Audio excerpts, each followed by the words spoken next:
Helicopters are famed for their remarkable ability to land in the most challenging and unexpected locations.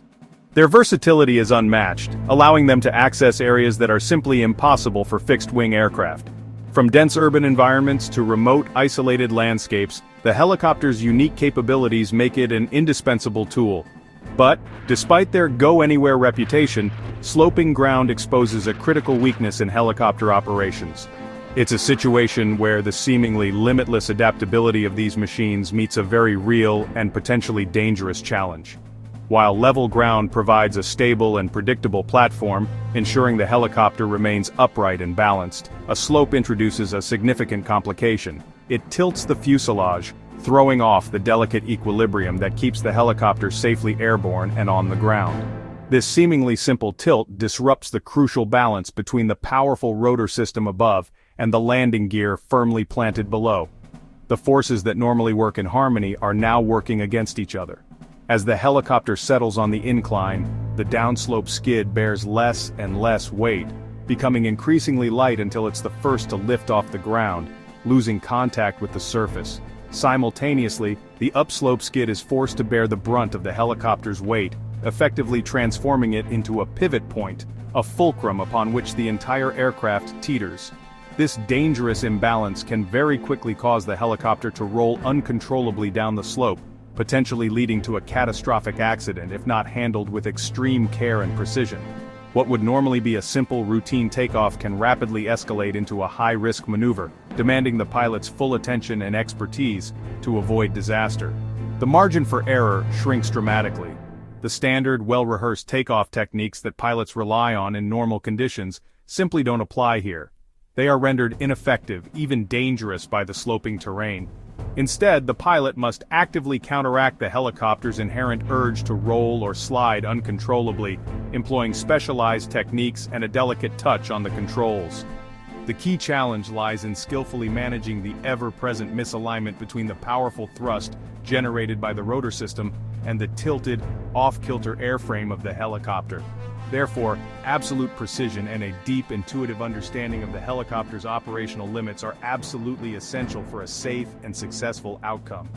In this precarious situation, on a slope, the aircraft no longer behaves like a stable, predictable platform, but rather more like a complex and sensitive lever, reacting dramatically to even the smallest inputs. Pilots operating in these conditions must have a profound respect for these fundamental physical laws. They are the ultimate arbiters of success or failure. In this demanding environment, there's simply no room for error, no place for wishful thinking, and certainly no substitute for rigorous training and meticulous execution. Mastering the art of slope operations begins with a thorough understanding of these unique and unforgiving risks, and a commitment to the highest standards of flight proficiency. When operating a helicopter, especially in challenging environments, understanding potential hazards is paramount. The biggest danger on a slope, something every pilot must be acutely aware of, is dynamic rollover. This is a critical concept to grasp, as it represents a significant threat to helicopter safety. Dynamic rollover is a rapid, often irreversible roll. It's a situation that can escalate with alarming speed, catching even experienced pilots off guard if they aren't prepared. It's a phenomenon that can flip a helicopter in seconds. The speed at which it occurs leaves very little time to react, making preventative measures and immediate responses absolutely crucial. It starts when one skid acts as a pivot, becoming a fixed point around which the helicopter can rotate. This is often initiated by uneven ground contact. As the skid remains fixed, the helicopter begins to roll, tilting further and further to one side. This initial tilt is the first sign and requires immediate attention. And continued lift from the rotor accelerates the motion. The rotor system, still generating thrust, exacerbates the rolling motion, making it increasingly difficult to counteract. Once rolling, the situation quickly becomes critical. The forces involved increase exponentially, making recovery progressively harder. The pilot's controls may not be enough to stop it. Standard control inputs can become ineffective or even worsen the situation, highlighting the need for a specific and immediate response. The only way to break the cycle, to interrupt this dangerous chain of events, is to lower the collective immediately. This action is the primary means of stopping dynamic rollover, reducing lift and halting the roll. By decreasing the lift generated by the rotor, the rolling moment is reduced, allowing the helicopter to stabilize. Even a gentle slope, one that might seem insignificant, or a soft surface can trigger dynamic rollover. These seemingly minor factors can create the initial pivot point necessary for the roll to begin, especially with aggressive control inputs. Abrupt or excessive control movements can exacerbate the situation, increasing the likelihood of dynamic rollover, or crosswinds. Wind forces acting on the helicopter can create an unbalanced force, contributing to the initial tilt and subsequent roll. The margin for error is razor thin. The window of opportunity to react effectively is extremely small. Hesitation can be catastrophic. Any delay in responding to the initial signs of dynamic rollover can have severe consequences. Pilots must recognize the signs instantly, developing a keen awareness of the conditions that can lead to dynamic rollover, and react without delay. A swift and decisive response is essential to prevent the situation from escalating beyond control. Dynamic rollover is a stark reminder, a constant warning of the potential dangers inherent in helicopter operations. Close to the ground where the consequences of a rollover are most severe, helicopters are only as stable as the pilot's skill, knowledge and ability to react appropriately to changing conditions, and vigilance. Maintaining a high level of alertness and situational awareness is crucial for preventing accidents. Understanding and respecting this phenomenon, dynamic rollover, is non-negotiable for safe slope operations. It's a fundamental aspect of helicopter safety that every pilot must master. Slope takeoffs demand a unique, disciplined approach. Before applying power, the pilot mentally rehearses each step, ready to abort if anything feels off. The process starts with cyclic input into the slope, forward if facing uphill, lateral if sideways, pre-positioning the rotor disc to counteract the slope's pull. As collective is raised, the downslope skid lifts first. The pilot holds the cyclic into the slope, keeping the rotor disc level with the horizon. The helicopter pivots around the upslope skid, and the pilot gradually centers the cyclic as the fuselage levels. The goal: both skids leave the ground together, lifting vertically into a stable hover. Any sideways drift or roll must be corrected instantly. This coordinated movement is the heart of a safe slope departure. Done right, the helicopter lifts cleanly, ready for the next phase. After lifting off a slope, the job isn't done. Hovering just above uneven ground is still risky.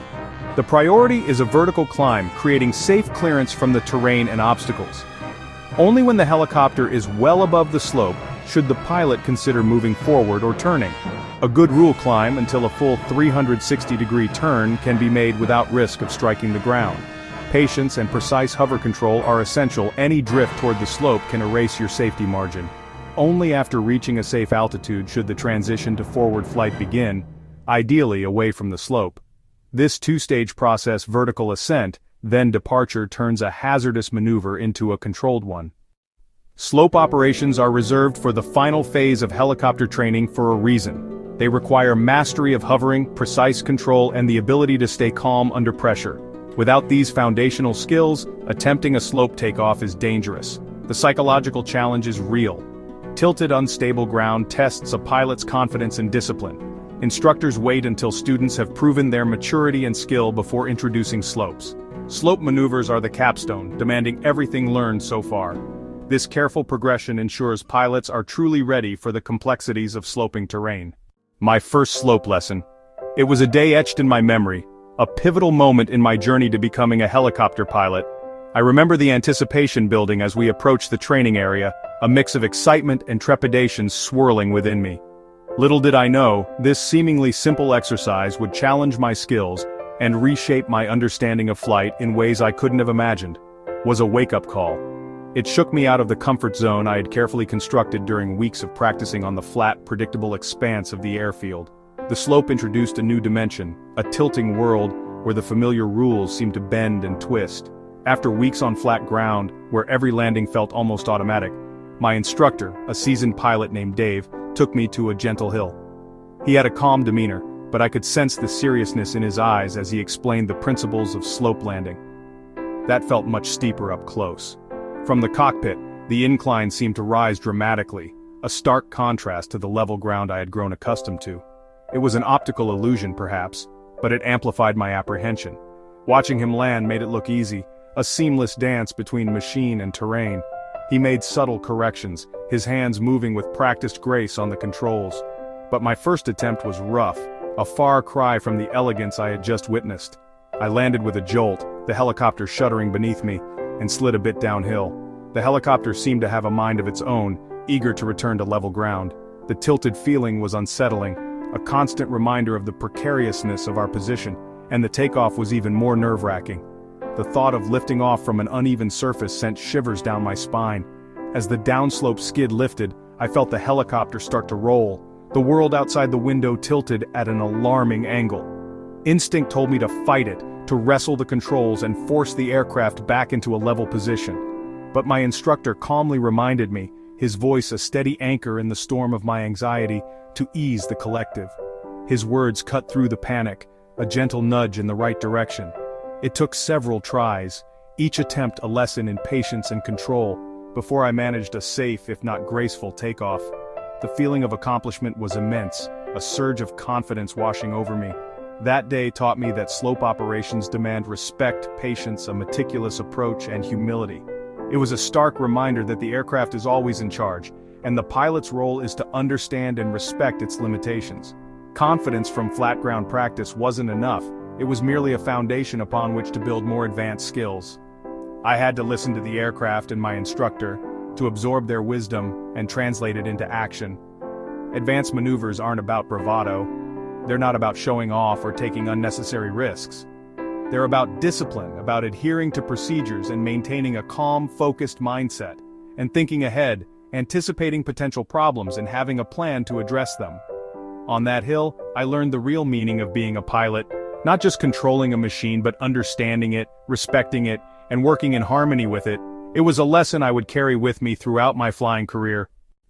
The most dangerous slope is often the one you don't see. Fields that look flat from the air can hide subtle gradients, tall grass or soft spots that only reveal themselves on landing. A hidden slope can catch a pilot off guard, leading to improper technique and the risk of dynamic rollover. Even a few degrees of tilt, combined with soft ground or crosswinds, can be hazardous. Pilots must approach every landing zone with skepticism, assuming the ground isn't level. Careful reconnaissance and observation are essential. Look for clues like water runoff, fence post angles, or shadows. In aviation, what you can't see can hurt you. Vigilance is your best defense. Safe slope operations start with a disciplined aerial survey. Begin with a high reconnaissance to assess wind, obstacles, and the general lay of the land. From altitude, estimate the slope's direction and steepness, and spot hazards like power lines or trees. Next, perform a low reconnaissance, circling the site to check for microterrain, bumps, holes, or soft spots. Confirm the surface condition and pick the smoothest, most uniform spot for landing. Always plan your escape route and departure path before committing. Systematic observation replaces uncertainty with knowledge, turning a risky landing into a manageable one. A thorough survey is the foundation of every safe slope operation. Mastering slope maneuvers takes time, patience, and structured practice. Start on gentle inclines, building skill and confidence before tackling steeper slopes. Progress gradually. Rushing into difficult terrain is dangerous and counterproductive. Skills fade without regular practice. Refresher sessions with an instructor are wise after long breaks. Complacency is the enemy. Never assume you've mastered slopes for good. Slope operations are a rite of passage, opening new possibilities for skilled pilots. The path to mastery is paved with caution, respect, and countless hours of practice. With dedication, the challenge becomes confidence, and the slope, just another part of the landscape.